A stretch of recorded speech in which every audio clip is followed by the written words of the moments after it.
오늘 하나님 말씀은 요한복음 2장 23절에서 25절 말씀 보겠습니다. 요한복음 2장 23절에서 25절까지의 말씀입니다.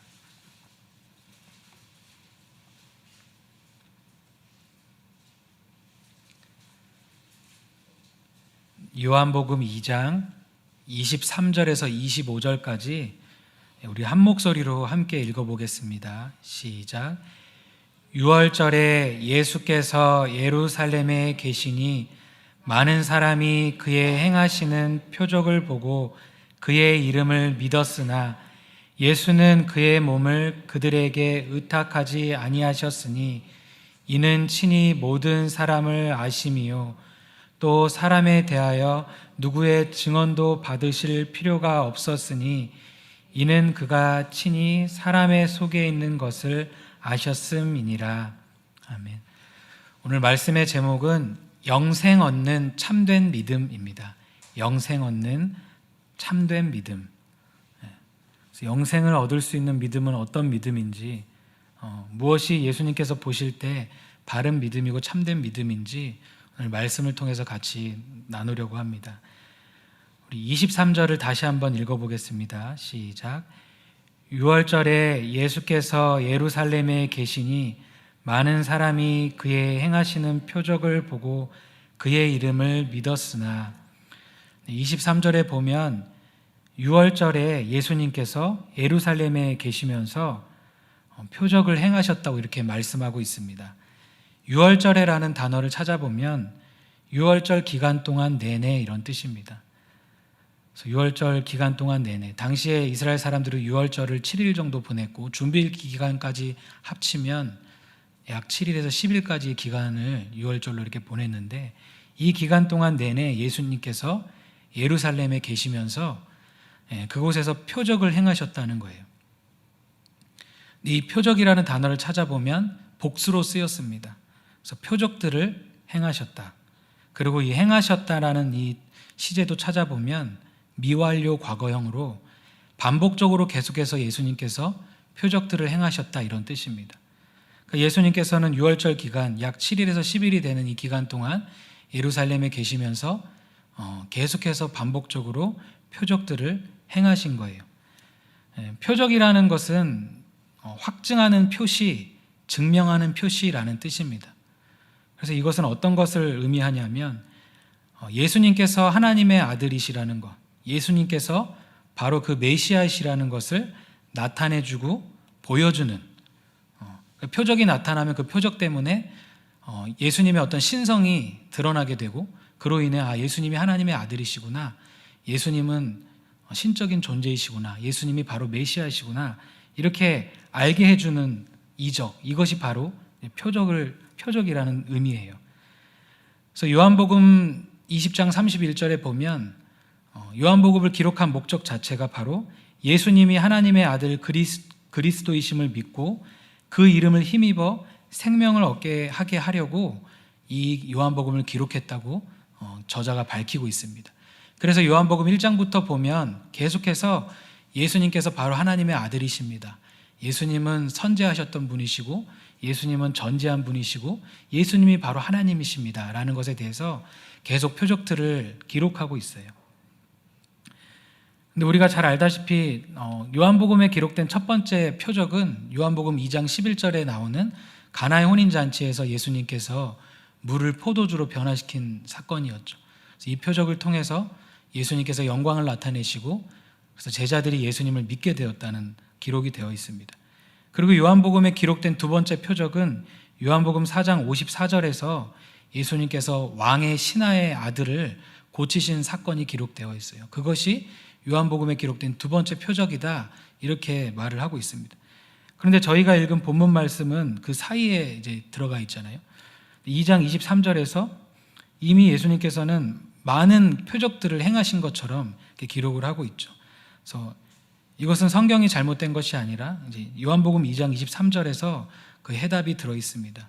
요한복음 20장 30절에서 31절에 보면 이렇게 말씀하고 계세요. 예수께서 제자들 앞에서 이 책에 기록되지 아니한 다른 표적도 많이 행하셨으나 오직 이것을 기록함은 너희로 예수께서 하나님의 아들 그리스도이심을 믿게 하려 함이요 또 너희로 믿고 그 이름을 힘입어 생명을 얻게 하려 함이니라. 그러니까 주님께서 행하신 표적들이 많이 있다는 거예요. 내가 바로 하나님의 아들이고 그리스도이심을 나타내는 표적들을 많이 행하셨지만 오직 딱 선별해서 기록을 요한 사도가 성령님의 인도하심을 받아 기록을 했는데 그 기록된 것만으로도 우리가 예수님을 믿고 예수님의 이름을 힘입어서 생명을 얻기에 충분한 것을 기록해 놓으셨다는 거예요. 그러니까 이 책에 기록되지 아니한 다른 표적들이 요한복음 2장 23절에 기록된 표적들이 여기에 속하겠죠. 그래서 우리에게 모든 것을 다 기록하시진 않으셨지만 그러나 분명하게 우리가 성경 안에서 주님께서 보여주신 기록된 말씀을 통해서 우리는 구원받기에 충분한 주님의 증거의 말씀들이 성경에 다 기록이 되었다는 거예요. 그래서 예루살렘에 이제 6월절 절기 때 예루살렘에 사람들이 많이 모이거든요. 순례객들이 그때 절기를 지키기 위해서 많이 모이기 때문에 수많은 사람들이 이렇게 모여 있었고 그렇기 때문에 예수님께서 행하시는 표적들을 많은 사람들이 봤다는 거예요. 그래서 그들이 예수님이 행하시는 표적을 보고 예수님의 이름을 믿었다고 말씀을 하고 있습니다. 그러니까 표적이 나타나니까 신기하고 놀라워서 예수님을 믿었던 거예요. 그런데 예수님을 믿었다는 그 사람들에 대해서 그들의 믿음에 대해서 예수님의 반응이 이렇게 보면은 좀 회의적이고 부정적인 반응이라는 것을 우리가 알 수 있습니다. 23절 끝에 그의 이름을 믿었으나 라고 이렇게 끝이 나고 24절에는 원문에 보면 그러나 이렇게 시작을 해요. 우리 24절 한번 읽어보겠습니다. 24절입니다. 시작. 예수는 그의 몸을 그들에게 의탁하지 아니하셨으니 이는 친히 모든 사람을 아심이요. 그러니까 많은 사람들이 예수님께서 행하신 표적들을 보고 예수님을 믿었으나 그러나 예수님은 당신의 몸을 그들에게 의탁하지 아니하셨다 이렇게 말씀하고 있는 거예요. 23절에 믿었다는 단어와 24절에 의탁하다라는 이 단어가 똑같은 단어입니다. 똑같은 단어를 사용해서 언어 유의적으로 사용해서 지금 표현을 하고 있는 거예요. 그래서 이 단어의 뜻은 믿다, 신뢰하다, 의지하다 이런 뜻이에요. 그러니까 표적을 보고 많은 사람들이 예수님을 믿었는데 그러나 예수님은 그들에게 자신을 의탁하지 않은 거죠. 그래서 그들을 믿지 못하고 신뢰하지 않았다는 뜻이 되거든요. 그러니까 예수님께서 왜 자신을 믿은 사람들에 대해서 그들의 믿음을 신뢰하지 않았을까요? 공동 번역은 이 부분을 그들에게 마음을 주지 않았다 이렇게 번역을 해놨거든요. 왜 예수님을 믿은 사람들인데 왜 믿었다고 말씀하시는데 예수님께서 그들에게 가까이 가지 않으셨는가? 그 이유가 24절에 이어서 바로 나오는 게 이는 친히 모든 사람을 아시기 때문이다.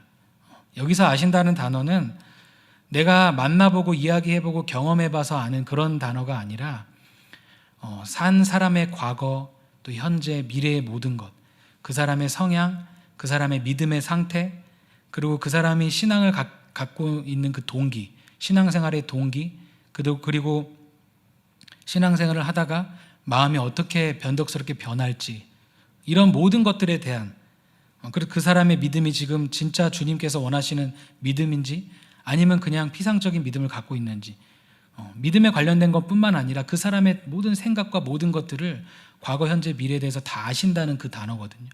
그러니까 하나님께서 아시는 그 전지하심을 나타내는 단어예요. 그러니까 예수님은 하나님의 아들이시기 때문에 사람들의 속에 있는 게 무슨 마음이 있는지 그들의 믿음이 어떠한지를 다 아시는 거예요. 그들이 지금은 믿지만 어떻게 될지 그들의 믿음이 어떻게 변덕이 될지라는 것에 대해서도 다 아신다는 지금 말씀을 하고 계시는 것입니다. 그래서 예수님은 그냥 경험한 것만 아시는 그런 분이 아니시라 하나님의 아들이시고 하나님이시기 때문에 우리의 모든 것을 다 아신다는 거죠. 그래서 이어지는 3장, 4장에 보면 니고데모와 대화하실 때도 예수님은 니고데모에 대해서 다 알고 계셨죠. 그가 거듭나지 않았다는 것을 알고 계셨고 그래서 거듭나야 될 것을 말씀하셨고 또 사마리아 여인과의 대화에서도 그 여인의 과거가 어떠한지를 다 알고 계셨고 또 그 전 앞에서 나다나엘을 보실 때 마음 그 속에 간사한 게 없다라고 이렇게 말씀하실 정도로 예수님은 사람들의 그 믿음과 모든 것을 다 아셨다는 거예요. 25절에 보면 또 사람에 대하여 누구의 증언도 받으실 필요가 없었으니 이는 그가 친히 사람의 속에 있는 것을 아셨음이니라. 예수님은 하나님이시기 때문에 아시는 그 전지성이 있기 때문에 사람에 대해서 누구에게 증언을 받으실 필요가 없는 거예요. 예수님, 이 사람이 이랬고요, 이 사람은 저렇고 이런 증언이 필요가 없는 거예요. 예수님은 그냥 다 아시는, 친히 스스로가 그 사람에 대해서 아신다는 것입니다. 근데 여기서 사람을 아신다 할 때 이 사람이 관사가 붙어 있어요, 앞에. 그래서 관사가 붙었다는 것은 모든 인류를 뜻하는 것입니다. 그래서 오고 오는 모든 세대, 과거에부터 미래까지 하나님은, 예수님은 모든 사람에 대해서 아신다는 거예요. 그러니까 예수님께 찾아왔던 그 사람만 아시는 게 아니라 주님의 눈에는 모든 사람이 다 보이는 거예요. 그들의 과거, 현재, 미래가 다 보이는 거죠. 네. 그렇기 때문에 예수님께서 모든 인류를 심판하실 수 있는 것이고, 모든 사람의 마음을 다 아시기 때문에 그들에 대해서 마지막 날 이렇게 심판하셔도 그게 정확한 심판이 되는 것이죠. 그래서 예수님께서 우리를 그냥 아시는 정도가 아니라 정말 잘 아시는 거잖아요. 이 말씀을 보면 그래서 우리가 이런 부분도 생각해 볼 수 있는 것 같아요. 우리의 잘못된 것들도 아시는 것이지만 우리의 과거, 현재, 미래를 다 아신다. 근데 아시되 내가 나를 아는 것보다 더 잘 아신다. 우리가 이렇게 주님께서는 전지하신 분이십니다라고 말을 하지만 때로는 우리가 이렇게 앞이 조금 막막하거나 우리 상황 가운데 어려움이 생길 때 주님께서 잘 알지 못하시는 거 아닌가, 또는 내가 이러다가 잘못되는 거 아닌가라는 생각을 할 때가 있잖아요. 근데 믿음이라는 것은 주님께서 우리의 과거, 현재, 미래, 그리고 내가 나에 대해서, 나의 상황에 대해서 아는 것보다 더 잘 아신다. 그리고 그 주님은 나를 사랑하신다는 것을 믿는 게 주님을 믿는 믿음 중에 한 가지 같아요. 그래서 우리에게 일어나는 모든 일들이 때로는 우리가 이해되지 못하는 일도 있을 것이고, 그 가운데 우리가 힘들어할 때도 있고 마음이 이렇게 주저앉아질 때도 있지만 주님께서 다 알고 계신다는 거예요. 그리고 내가 비록 연약하고 믿음이 약할 때라도 주님께서 나를 여전히 사랑하고 계시고 나를 인도하고 계신다는 것입니다. 그래서 주님께서 우리를 나보다도 더 잘 알고 계시고 그 주님이 우리의 인생을 책임지시고 인도하신다는 것에 대해서 우리가 다 믿을 수 있기를 바랍니다. 그래서 이렇게 편안한 마음으로, 이렇게 불안하지 않은 마음으로 주님을 따라가시길 바랍니다. 그래서 주님 뭔가 모르시지 않아요. 주님은 그냥 다 아세요. 내가 심지어 기도하지 않아도 주님은 저의 마음을, 우리의 마음을 다 알고 계신다는 거예요. 네. 그러니까 사람들이 예수님께서 표적 행하시는 것을 보고 믿었지만 예수님은 그들을 신뢰하지 않으셨다라는 말씀을 하시면서 그 이유가 예수님의 전지성 때문이다 이렇게 말씀하고 있는 거거든요. 그래서 학자들은 24절을 이렇게 설명을 합니다. 자신을 믿는 그들의 믿음이 바른 믿음이 아님을 아셨다. 그들은 표적을 보고 믿었지만 예수님의 신분이나 사역의 본질에 관한 이해나 참된 회개를 통한 중생의 체험을 가지지는 못했다. 그러니까 주님께서 왜 자신을 믿은 사람들에 대해서 의탁하지 않으셨나? 그것은 하나님께서, 예수님께서 전지하셔서 그들을 아시기 때문인데 무엇을 아신 거냐면 예수님을 믿는 그들의 믿음이 바른 믿음이 아니라는 것을 아셨기 때문에 그렇게 예수님이 반응을 하셨다는 거예요. 단순히 바르지 않는 믿음이 아니에요. 그냥 믿음이 좀 약하고 믿음이 좀 그런 게 아니에요. 왜냐하면 제자들도 예수님께서 표적을 보여주셔도 이 믿음이 되게 연약했잖아요. 예수님께서 부활하신 이후에야 이제 믿는 믿음도 생겼잖아요. 이런 연약한 믿음을 의미하는 게 아니라 잘 봐보면 이게 잘못된 믿음이에요. 그 말씀을 이제 쭉 이어서 계속 나오는데 바른 믿음이 아닌 것을 아셨다는 거예요. 그래서 23절에서 그들이 예수님을 믿었으나 라고 말을 하고 있잖아요. 23절 끝에. 근데 그 믿었으나의 시제를 찾아보면 부정과거로 되어 있습니다. 부정과거라는 건 뭐냐면 한때 일시적으로 믿었다는 것을 말해요. 지금 현재 믿고 있지는 않는 거예요. 근데 성경에 보면 믿음이란 모든 단어는 현재형으로 쓰였어요. 그러니까 내가 언제 과거에 예수님을 믿어서 되는 게 아니라 지금도 똑같이 그 믿음을 계속 유지하고 있어야 되는 거예요. 근데 이들의 믿음은 어떤 믿음이었냐면 표적을 보고 믿는 믿음으로 과거의 믿음이었던 거예요. 한때 믿었지만 계속 믿지는 못했던 그 신실하지 않았던 믿음이었던 것입니다. 실제로 그래서 표적을 보고 예수님을 믿었던 많은 사람들이 나중엔 예수님을 떠나가요. 그래서 요한복음 1장부터 12장까지를 쭉 읽어보면 처음부터 끝까지 계속 예수님께서 바로 하나님이시라는 것을, 메시아이시라는 것을 증거하고 있습니다. 1장에서 12장까지. 그래서 세례 요한의 증거도 있고 예수님께서 하늘에서 내려오신 예수님께서 스스로 친히 증거의 말씀도 하시고 표적을 나타내시고 이렇게 하시는데, 아이러니하게 계속 그 표적을 보고 말씀을 듣는 사람들 중에 대부분이 받아들이지 않았다, 거부했다, 떠났다, 이런 게 12장까지 계속 기록되어 있어요. 여러 가지 이유가 있었죠. 종교 지도자들 같은 경우에는 이제 교만함과 또 불신앙 때문에 자기들이 기다렸음에도 불구하고 메시아를, 주님을 받아들이지 않았고, 또 어떤 유대인들은 떡을 먹고 배부른 까닭에, 그러니까 주님을 믿는 믿음이 물질적인 필요를 위해서 믿었던 거예요. 근데 그것이 충족되지 않으면 예수님을 떠나는 거예요. 그리고 어떤 사람들은 예수님을 지금 이 땅에 왕국을 세울 메시아로, 그래서 로마의 이 압제로부터 구원해 줄 메시아로, 잘못된 메시아관을 갖고 있었어요. 그래서 억지로 예수님을 왕으로 세우려고도 했습니다. 그러니까 자신의 목적이 충족이 되지 않으면 예수님을 떠나는 거예요.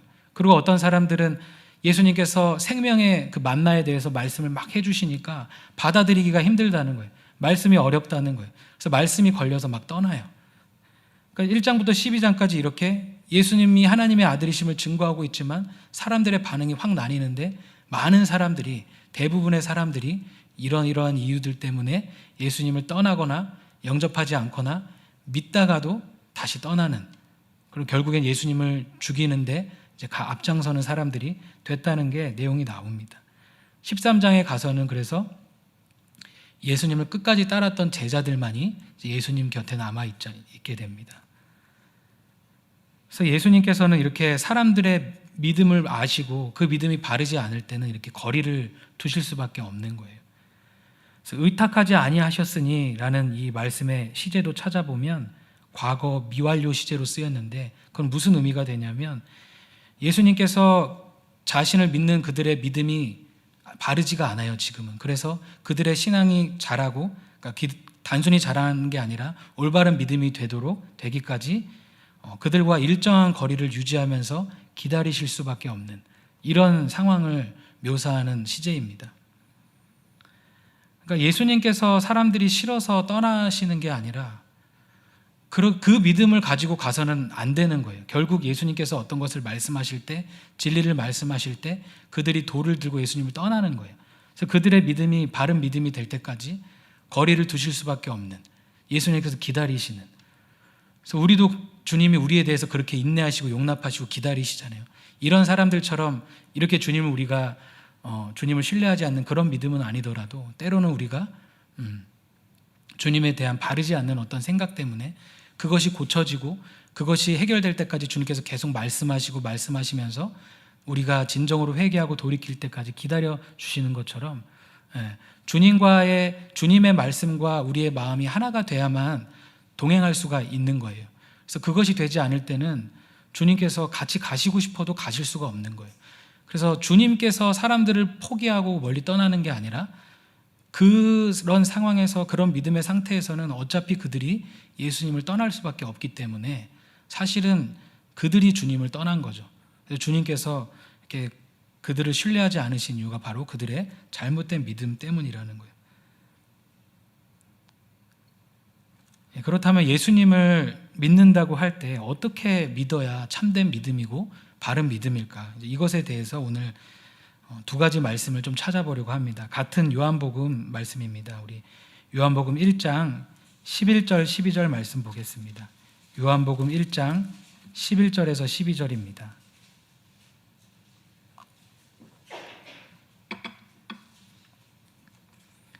네, 요한복음 1장 11절에서 12절 말씀도 같이 한번 읽어보겠습니다. 시작. 자기 땅에 오매 자기 백성이 영접하지 아니하였으나 영접하는 자 곧 그 이름을 믿는 자들에게는 하나님의 자녀가 되는 권세를 주셨으니. 이 말씀에 보면 예수님께서 자기 땅에 오셨는데 자기 백성이 예수님을 영접하지 않았다 이렇게 말씀하십니다. 그러니까 세상이 예수님으로 말미암아 지어졌는데 세상이 주님을 알지 못했다고 요한복음 1장에도 말씀하고 계시는데, 하나님께 특별히 선택받았던 이스라엘 백성들도 예수님께서 성육신하셔서 내려오셨는데 예수님을 영접하지 않았죠. 여기서 자기 땅, 자기 백성이라는 단어의 뜻을 찾아보니까 자기 자신의 것들, 자기 자신의 사람들 이렇게 되어 있습니다. 그러니까 주님께서 보실 때 이 땅도 마찬가지고 이 땅에 사는 모든 인류는 주님이 만드셨고 주님의 것이에요. 주님의 소유고 주님의 백성이고 주님의 영토인 거예요. 그런데 주님께서 오셨는데 자기 백성이 주님을 영접하지 않았다는 것입니다. 영접하다라는 단어의 뜻을 찾아보면 환영하다 이런 뜻이 있어요. 환영하다. 그러니까 주님을 환영하다. 그리고 어떤 뜻이 있냐면 용인하다. 그러니까 너그럽게 받아들이고 인정하다 이런 뜻이죠. 받아들이고 인정하다 이런 뜻이 영접하다라는 뜻입니다. 그러니까 예수님을 영접한다는 것은 예수님을 환영하고 예수님을 받아들이고 인정하는 것. 무엇에 대한 환영이고 무엇에 대한 인정일까요?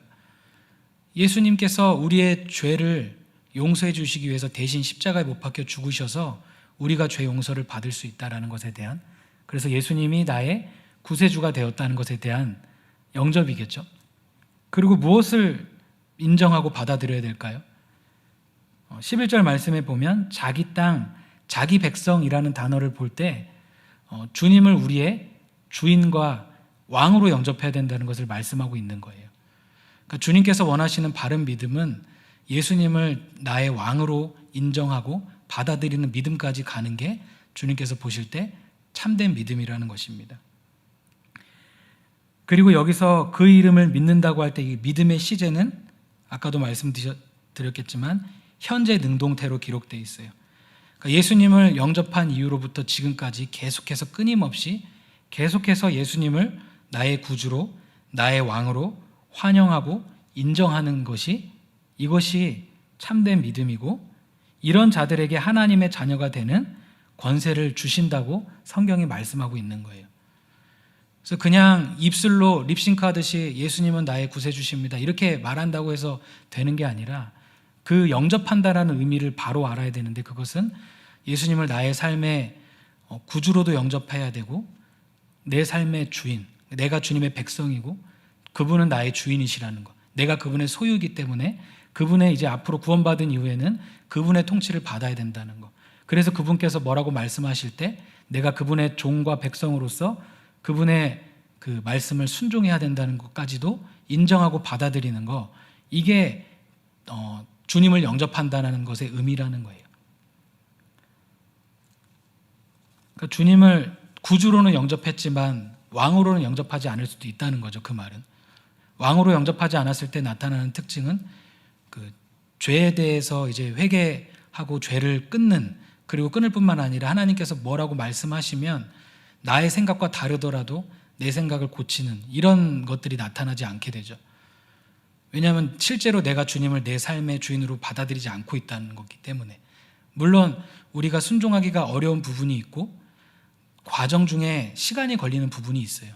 그런 것을 말씀드리는 게 아니라 내가 알지만 계속해서 성화되는 과정에 있는 것, 그 정도 수준이 아니라 알면서도 계속해서 마음을 바꾸지 않고 주님을 인정하지 않는, 내 삶의 주인으로 인정하지 않아서 계속 불순종의 길로 가는 것, 그 믿음은 바르지 않은 믿음이라는 것입니다.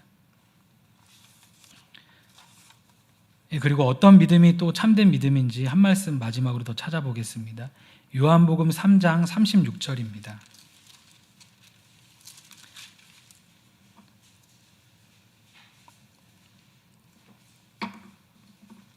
요한복음 3장 36절 말씀, 요한복음 3장 36절 우리 같이 읽어보겠습니다. 시작. 아들을 믿는 자에게는 영생이 있고 아들에게 순종하지 아니하는 자는 영생을 보지 못하고 도리어 하나님의 진노가 그 위에 머물러 있느니라. 이 말씀에 보니까 아들을, 예수님을 믿는 자에게는 영생이 있고, 현재형으로 쓰였거든요. 그러니까 앞으로 우리가 영생을 또 영원한 나라에 들어가서 살겠지만 예수님을 정말 영접한 사람은, 믿는 사람은 현재 영생을 받은 거예요. 그러나 아들에게 순종하지 아니하는 자는 영생을 보지 못한다. 영생을 보지 못한다는 말이 무슨 뜻이겠어요? 영생하지 못한다는 것을 말씀하죠. 하나님 나라에 들어갈 수 없다는 것을 말씀하십니다. 도리어 하나님의 진노가 그 위에 머물러 있느니라. 이것도 현재형으로 기록이 되어 있거든요. 그러니까 여전히 그 진노가 머물러 있는 거예요. 예수님을 영접하지 않은 사람은 원래 진노의 대상이었는데 예수님께서 표적을 보이시고 말씀을 주시고 영접할 기회를 주셨는데도 예수님을 왕과 구주로 영접하지 않는다면 그 진노가 여전히 계속 있는 거죠. 그리고 마지막에 임할 진노를 반드시 받게 된다는 이 말씀을 지금 하고 있는 것입니다. 이 말씀에서 우리가 중요하게 볼 것은 어떤 부분이냐면 예수님을 믿는다는 것과 예수님께 순종한다는 것을 지금 같은 것으로 말씀하고 계신다는 거예요. 아들을 믿는 자와 아들에게 순종하지 않는 자, 이렇게 말씀하고 계시거든요. 그러니까 예수님을 믿지 않는다는 게 곧 예수님께 불순종하는 것이라는 것을 지금 똑같은 거라고 말씀을 하고 계신다는 거예요. 그래서 학자들이 이 구절을 이렇게 설명을 합니다. 예수님을 믿는 것은 그가 말씀하신 것을 참되게 믿으며 그를 따르고 그 안에서 확신을 갖는 것이다. 예수님을 믿지 않는 것은 그리스도의 교훈을 신뢰하지 않는 자이고 그리스도의 통치에 반대하는 자이다. 이런 자들은 그리스도의 가르침과 다스림을 받지 않을 것이다. 그러니까 예수님을 믿는다는 것은 그분을 참되게 믿는 거기 때문에 그분께서 어떤 말씀을 하시면 그게 진리라는 것을 믿기 때문에 그분을 따르는 순종의 삶이 나타나게 된다는 거예요. 그러나 예수님을 믿지 않는 사람은 예수님께서 하신 교훈을 신뢰하지 않기 때문에 뭐라고 말씀하시면 어떻게 사람이 그렇게 살 수 있겠어? 어떻게 모든 죄를 다 그렇게 미워할 수 있겠어? 어떻게 사랑하며 살 수 있겠어? 이런 식으로 어떻게 그렇게까지 내가 순종할 수 있겠어? 라고 그분의 교훈을 진리로 신뢰하지 않기 때문에 그분의 통치를 반대하고 그 가르침과 다스림을 받지 않게 된다는 거예요. 그러니까 믿음과 순종 행함이 같이 가고 믿지 않음, 그 불신앙이 곧 불순종으로 이어질 수밖에 없는 이런 그 믿음의 구조인 거예요. 그래서 성경에 믿음과 행함이 분리되지 않다고 말씀을 하신 것입니다. 그러니까 성경에서 말하는 영생 얻는 참된 믿음은 예수님을 나의 구주와 왕으로 영접하여 예수님의 말씀을 믿을 뿐만 아니라 그 말씀의 통치를 받는 자들이 바로 바른 믿음을 가진 자들이죠. 그러니까 교회에만 다닌다고 다 되는 것이 아니라 교회에 다니면서 내 마음 안에 예수님을 나의 구주로, 그래서 내가 내 죄를 정말 싫어하고 나의 죄 때문에 예수님께서 십자가에 못 박혀 죽으셨기 때문에 그 죄에 대한 그런 회개의 마음이 있으면서 동시에 그분이 나의 삶의 주인이시기 때문에 내가 그분의 말씀에 순종해야지라는 이 마음이 있는 게 정상적인 주님을 영접한 사람의 마음이라는 거예요. 그래서 예수님을 이렇게 왕과 구주로 영접하고 예수님께 순종하는 사람이 영생을 받을 수 있다는 거예요. 그래서 요한은 지금 예수님에 대한 이 믿음과 순종이 별개의 것이 아니다, 이렇게 지금 말을 하고 있는 거죠. 그러면서 어떤 선언을 하는 거예요? 예수님을 왕과 구주로 믿고 예수님께 순종하는 사람에게는 영생이 있지만 아들에 대한 믿음과 순종을 거절한 자에게는 영생을 보지 못하고 하나님의 진노가 그 위에 머물러 있다. 이것을 지금 요한 사도가 선언하고 있는 것입니다. 성도님들, 요한복음 3장 16절에 보면 그거보다 조금 이제 위에 전의 말씀을 보면 하나님께서 세상을 이처럼 사랑하사 독생자를 주셨다고 그랬어요.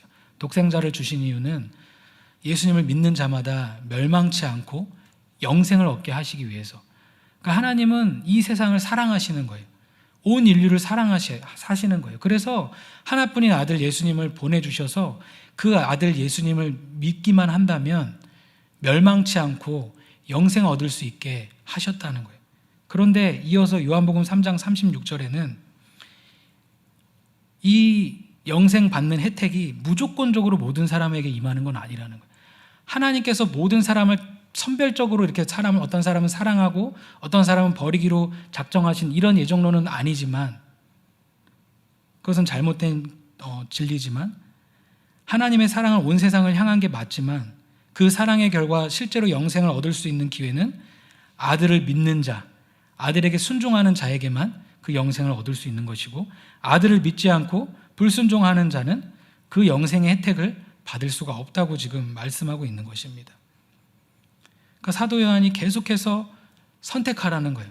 예수님이 바로 하나님의 아들이시다, 이걸 계속 말을 하면서 선택하라는 거예요. 사람들의 반응이 두 가지로 계속 나뉘는 거예요. 아, 이분이 정말 그리스도이시구나, 이분이 정말 병을 치유하시는 거 보니 이것은 하나님만 하실 수 있는 건데 하나님이시구나, 이렇게 받아들이는 사람이 있었고, 그래서 주님을 따라다니고 제자가 되는 사람이 있었지만, 또 다른 사람들은 표적을 보여주고 말씀을 들어도 받아들이지 않는 거예요. 그분을 따르지 않는 거예요. 양자택일을 해야 된다는 거예요. 예수님을 왕으로 영접하든지 영접하지 않든지 둘 중에 하나밖에 없다는 거예요. 어중간한 신앙은 없다는 거 말씀하시는 거예요. 나는 그냥 왕으로는 조금 나중에 영접할게요. 나는 예수님을 내 삶의 구주로는 영접을 하는데 왕으로 영접하는 것은 조금 미뤄두겠습니다라고 말하는 것은 예수님께 불순종하는 것과 똑같은 거예요. 우리 생각에 그냥 반 정도만 믿어도 내가 잘 믿는 거지라고 생각할 수 있지만, 사실 내 삶의 주인으로 받아들이지 않고 계속 내가 알면서도 의도적으로 계속 어떤 것을 불순종하고 있다면 예수님을 내 삶의 왕으로 따르고 있지는 않는 거죠. 다시 말해서 내 삶이 주님은 내 삶의 주인은 아니십니다라고 말하는 것과 똑같다는 거예요.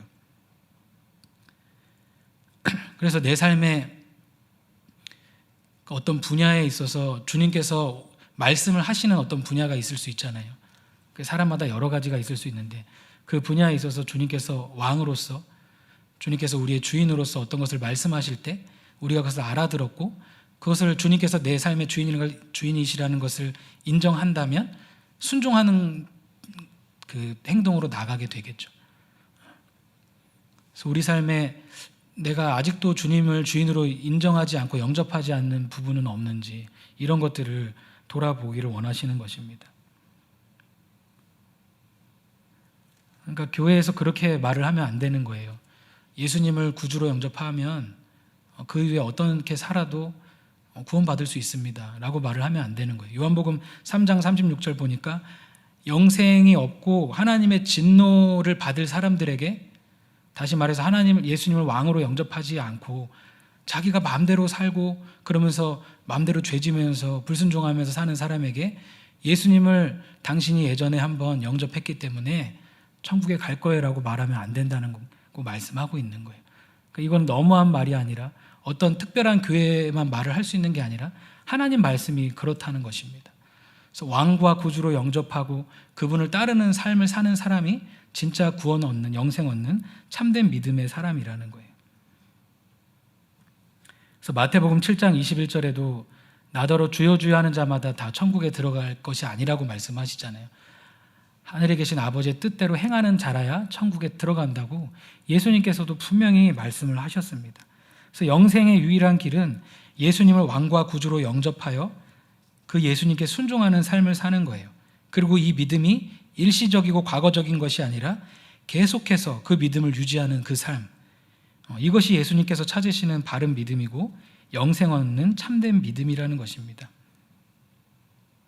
그래서 믿음은 현재형이에요. 그래서 예수님을 영접하지 않으셨거나 영접을 했는데도 지금 주님을 인정하지 않고 순종의 삶을 살고 계시지 않는 분이 혹시 계시다면 우리의 믿음이 참된 믿음인지 돌아봐야 된다는 것입니다.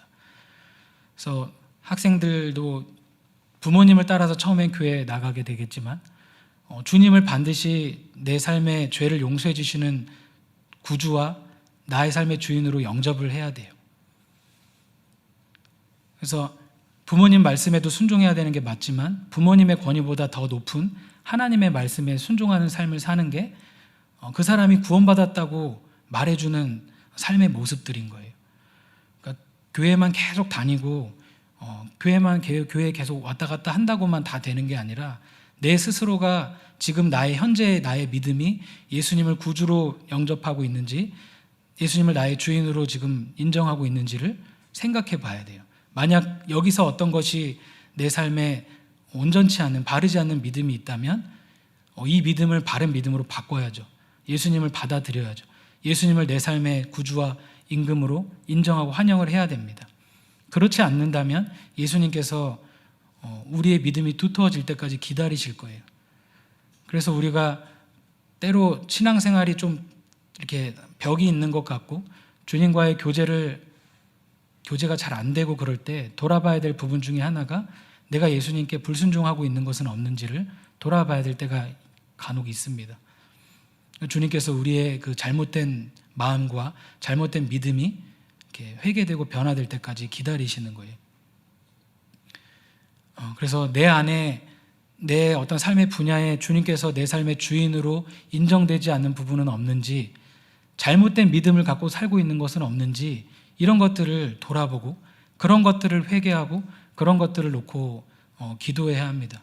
그래서 주님과의 바른 믿음의 관계를 유지해서 주님과 항상 함께 다니는, 그 성경에 보면 주님께서 어떤 사람들을 그러면 가까이 하시는가? 요한복음 6장에 보면 많은 사람들이 예수님께서 어떤 말씀을 하시니까 떠나가요. 예수님을 믿었던 유대인들이 막 다 떠나가요.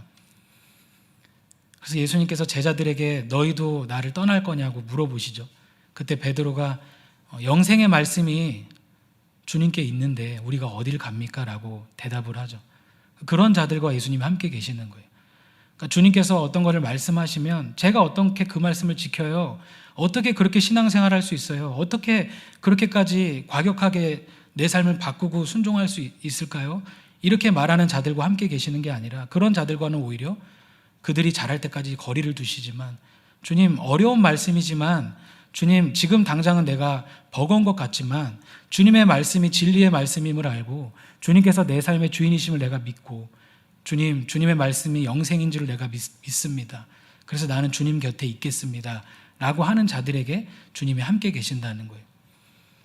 그리고 그렇게 주님의 말씀이 영생의 말씀이라는 것을 고백하는 사람들의 그 믿음이 구원을 얻었다는 그 증거라고 생각이 들더라고요. 진짜 예수님을 왕과 구주로 영접한다면 주님께서 어떤 말씀을 주셔도 주님 영생의 말씀을 주셔서 감사합니다.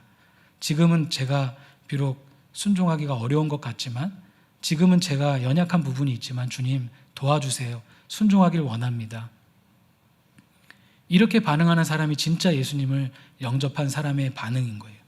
그래서 우리의 삶에, 우리의 마음 가운데 어떤 믿음이 있는지, 주님을 향해서 내가 지금 어떤 믿음을 갖고 있는지 한번 돌아보시면서 내 삶의 주인으로 영접을 했었지만 지금은 그 주인을 내쫓은 것은 없는지, 내 삶에 주님을 인정하지 않고 있는 부분은 없는지를 이 시간 돌아보고, 이런 부분들을 이 시간 회개하면서 주님 영생 없는 참된 믿음, 예수님을 왕과 구주로 환영하고 일시적인 것이 아니라 주님 앞에 서는 그날까지 우리가 그 믿음을 유지할 수 있도록 성령님 도와주시옵소서. 이 시간 이렇게 우리 주여 주여 3번 부르짖고 합심해서 함께 기도하겠습니다. 주여 주여 주여.